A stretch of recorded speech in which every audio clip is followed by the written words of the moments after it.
revenir sur le sujet de la nutrition. Effectivement, plantes toxiques pour mieux vieillir. Nous accueillons monsieur le docteur Laurent Chevalier, médecin nutritionniste attaché au CHU de Montpellier.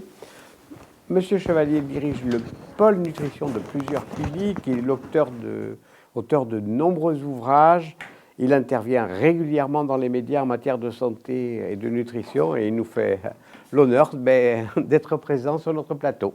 Je rappelle que monsieur le docteur Laurent Chevalier est l'auteur de nombreux ouvrages et puis vous avez pu le voir sur différents médias et effectivement il va nous apporter son éclairage et puis on va garder cet esprit de bonne recette. Voilà, exactement.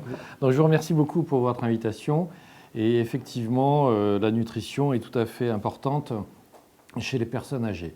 Alors, il y a plusieurs dimensions. Mieux vieillir avec une alimentation adaptée, une dimension strictement nutritionnelle qui va être de voir quels sont les besoins en énergie, en nutriments, en micronutriments. Et puis, effectivement, il y a une dimension toxicologique que je vais introduire un petit peu à la fin, et puis une dimension microbiologique. Sur cette dimension microbiologique, de gros progrès ont été faits ces dernières décennies et on a beaucoup moins de toxi-infections alimentaires, même si elles n'ont pas totalement disparu. Alors, une des grandes questions, c'est de savoir quels sont les besoins énergétiques de la personne âgée. Et beaucoup de personnes pensent que finalement, à partir du moment où il y a une réduction de l'activité physique, eh bien, on a besoin de moins d'apports caloriques.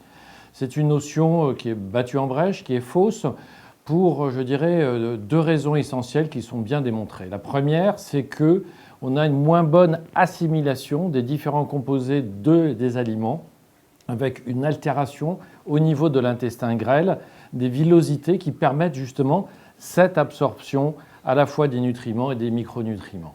En plus, il y a souvent des pathologies, des polypathologies, et il peut y avoir un hypercatabolisme, donc des besoins énergétiques supplémentaires. Autrement dit, finalement, les besoins énergétiques de la personne âgée sont identiques à celles de l'adulte. Évidemment, on va le moduler aussi en fonction d'autres paramètres, mais on a un besoin estimé entre 30 et 35 kilocalories par kilo.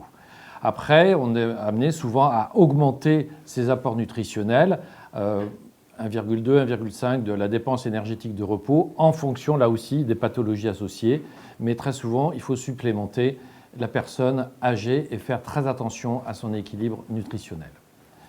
Les personnes âgées sont à risque de dénutrition et on estime, enfin l'HAS, la Haute Autorité de Santé, estime qu'il y a entre 15 et 38% qui sont à risque de dénutrition, qui sont dénutris, qui vivent en institution, 4 à 10% des personnes qui vivent à domicile. Très probablement que ces chiffres sont tout à fait sous-estimés, puisqu'on a d'autres éléments, je dirais moins officiels, entre guillemets, qui estiment que jusqu'à 70% des personnes qui sont en institution pourraient être en dénutrition.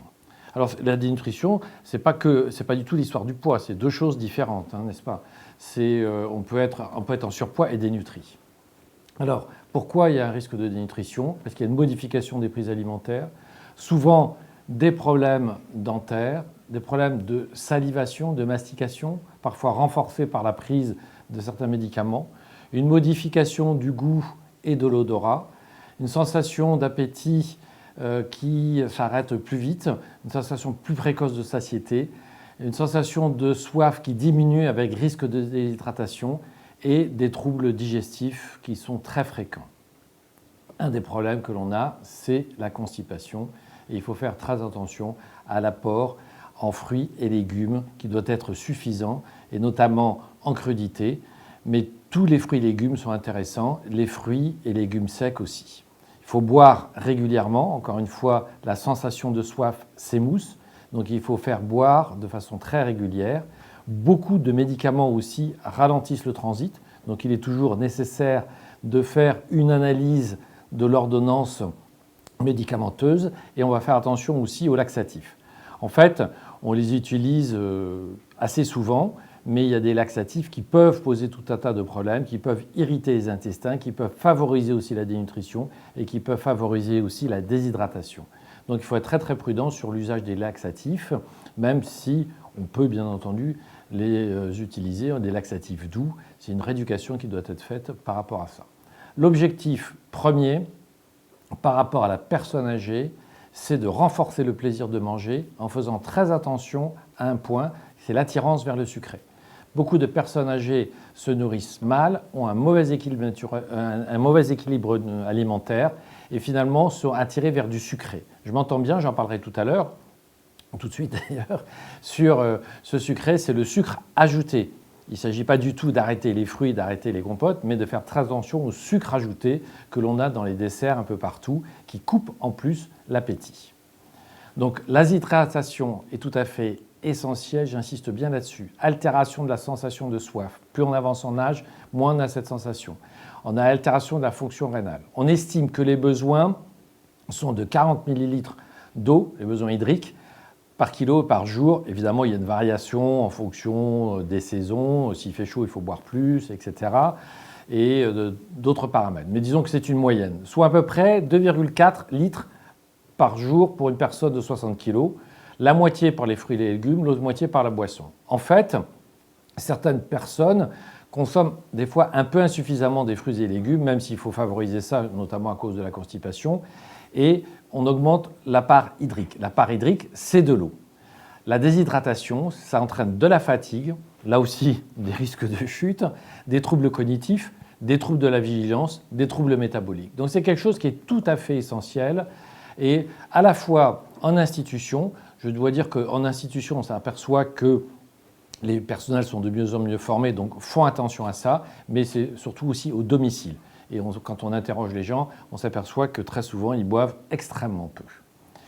Donc il ne faut surtout pas laisser la dénutrition s'installer. Sans ça, on a un déconditionnement qui arrive avec des risques d'amaigrissement, encore une fois, de perte de la masse grasse. L'amaigrissement, ce n'est pas forcément que le poids. Augmentation de perte de la masse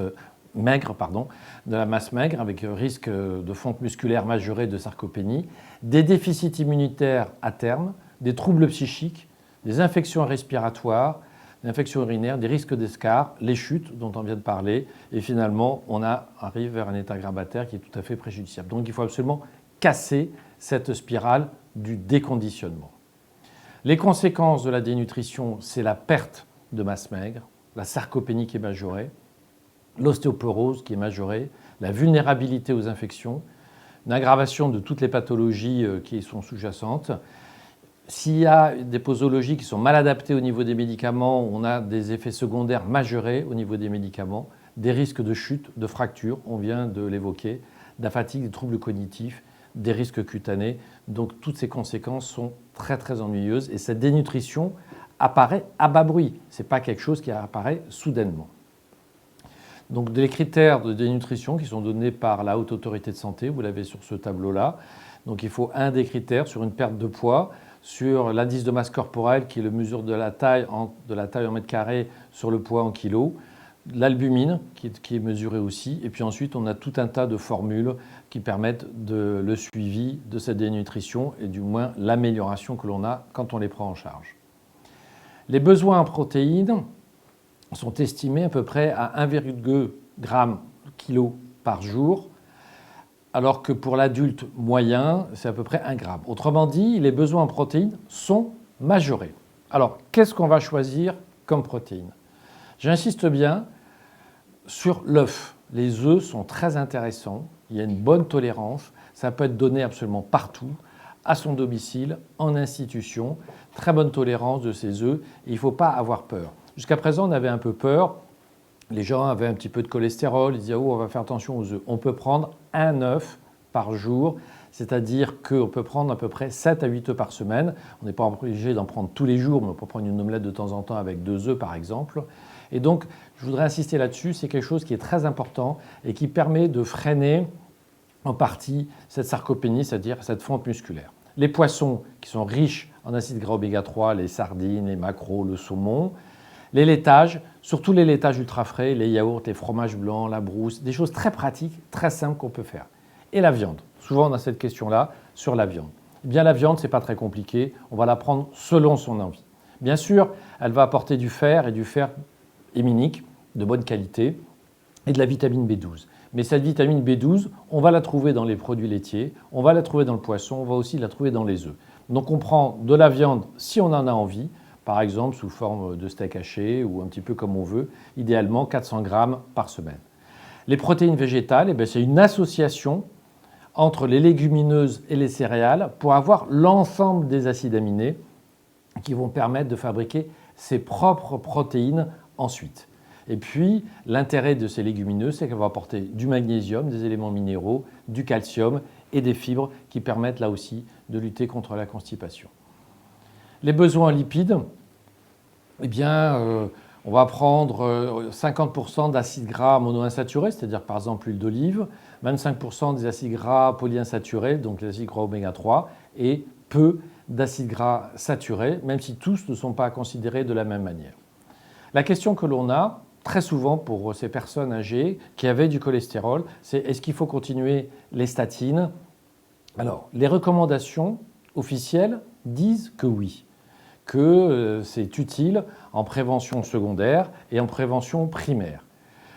Alors, à titre personnel, quand on regarde, je dis bien à titre personnel, donc à titre personnel, quand on regarde la littérature, finalement, on n'a pas de preuve d'un intérêt de prendre des statines après 75 ans en termes d'augmentation de la longévité. Et en plus, chez ces personnes qui sont souvent polymédiquées, ça peut donner des altérations d'élimination au niveau hépatique, etc. Donc finalement, il faut vraiment se poser la question. En tout cas, ce qui apparaît comme vraiment important, c'est de diminuer les doses. Et ça, je crois qu'il peut y avoir un consensus un petit peu par rapport à cela, surtout chez les personnes qui sont polymédiquées. Sur les glucides, l'essentiel, c'est de réduire les apports de tous les produits qui ont des sucres ajoutés. Produits industriels qui ont des sucres ajoutés, c'est tout à fait essentiel, il y en a absolument partout. Par contre, il faut absolument garder les fruits, tous les fruits, et les compotes sans sucre ajouté. Alors, se pose la question des édulcorants. Les édulcorants, il n'y a pas d'intérêt démontré. En plus, on a certaines études qui ont montré que ça pouvait déséquilibrer ce qu'on appelle la flore digestive, donc le microbiote. Donc, on est prudent par rapport à ça. Et ça, dans un contexte où il y a une hyperglycémie qui s'installe à bas bruit chez le personne âgée, indépendamment des problèmes de diabète. On a une modification de la sécrétion d'insuline. La cinétique aussi de l'insuline est différente. Et puis, on a proportionnellement plus de pro-insuline que d'insuline, qui est moins hypoglycémiante. Donc on est dans un contexte d'hyperglycémie. Donc je crois que l'apport en protéines, l'apport en énergie, faire très attention au sucre ajouté, ça c'est des recommandations qu'on doit donner de façon très simple aux personnes âgées, avec le plaisir bien entendu de cuisiner. Les besoins en micronutriments, la vitamine C fait souvent défaut, puisque en fait, on a certaines personnes âgées qui ont des problèmes de dentition, qui ne sont pas forcément soignées et qui prennent relativement peu de fruits et de crudités. Donc il faut les inciter à voir leur dentition et ensuite à prendre ces fruits et légumes frais. La vitamine D, on l'a évoqué tout à l'heure, donc ça c'est tout à fait essentiel aussi de se supplémenter. La vitamine B9, on l'oublie trop souvent, le calcium, le magnésium, le zinc et le fer, ça fait partie des déficits en éléments minéraux. Il semblerait que les déficits d'apport soient plus fréquents en institution, mais c'est toujours un peu difficile de trancher puisqu'il y a moins d'analyses quand les gens, un peu moins d'analyses quand les gens sont chez eux sur ce qui se passe exactement. Pas de régime chez la personne âgée. C'est un risque de dénutrition. Les régimes sans sel, anticholestérol, diabétiques n'ont absolument aucun intérêt, aucune justification démontrée chez la personne âgée dès lors qu'elle a une alimentation équilibrée. Il y a quelques situations dans lesquelles on fait très attention, bien entendu.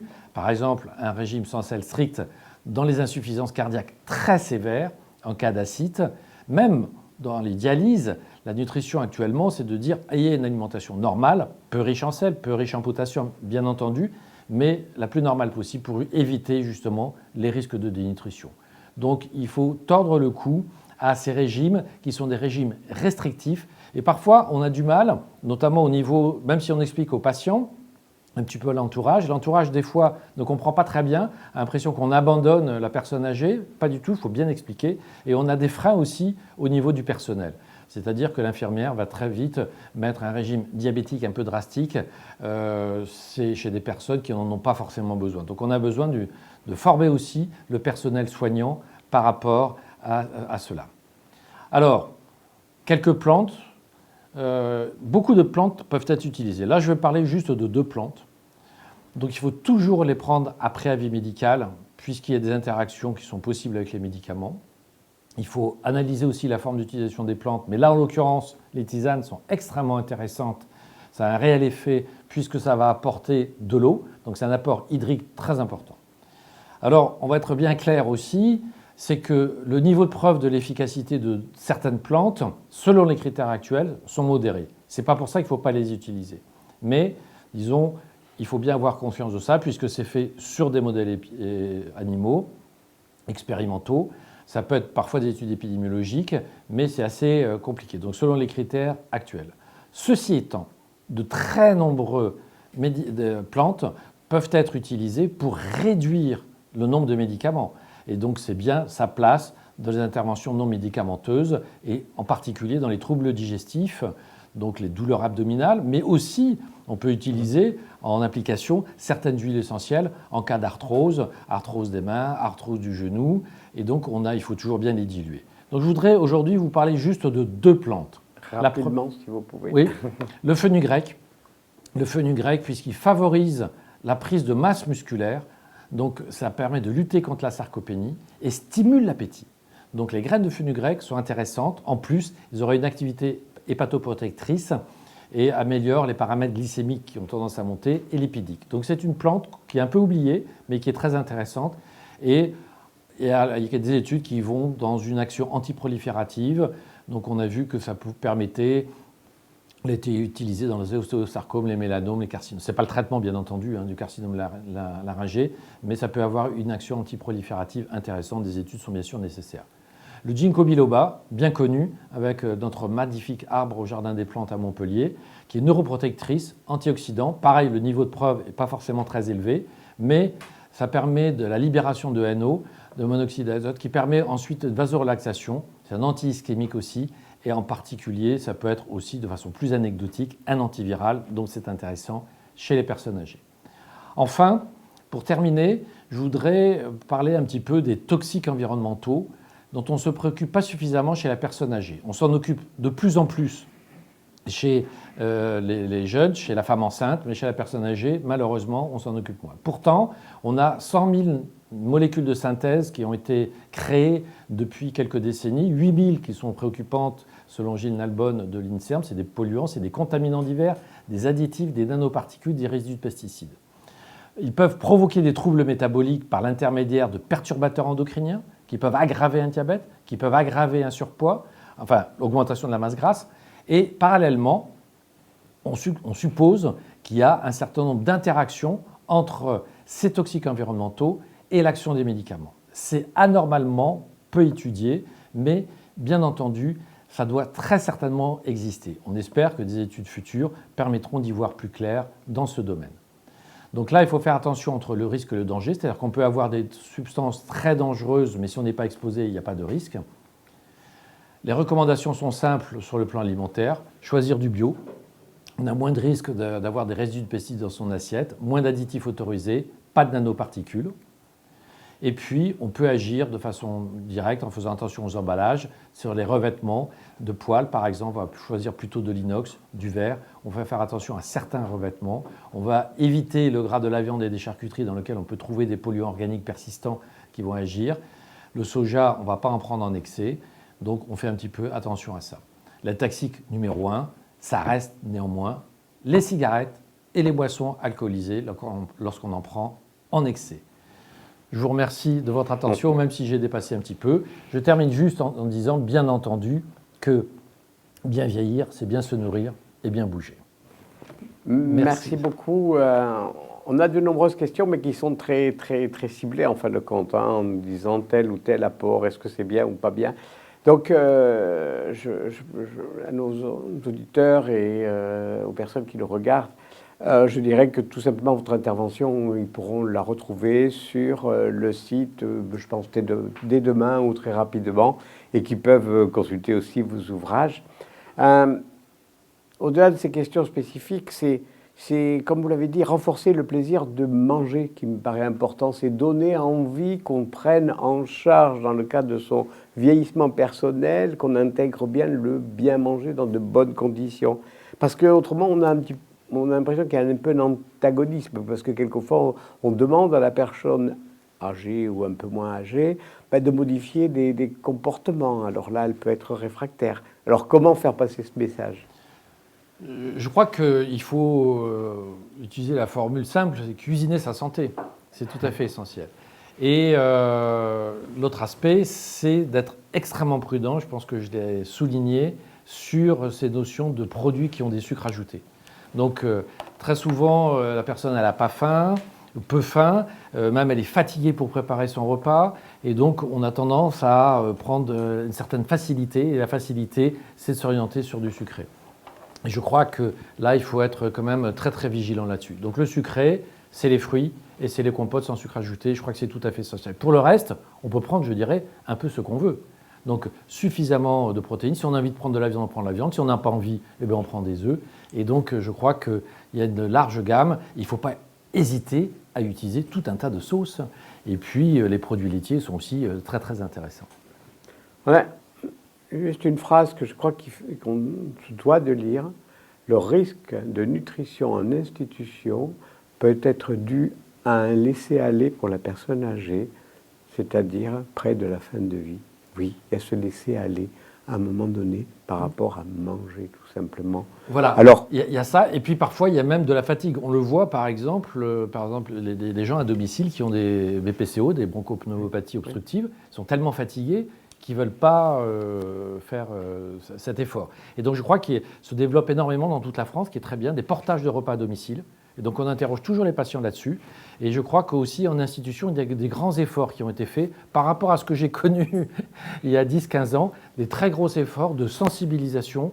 Et les directions sont très sensibilisées à ça. Et puis en plus, c'est une image, une réputation pour leur établissement. Donc il y a des efforts. Évidemment, il faut aussi ne pas hésiter à stimuler la personne âgée, stimuler les aînés et à avoir des bonnes habitudes alimentaires.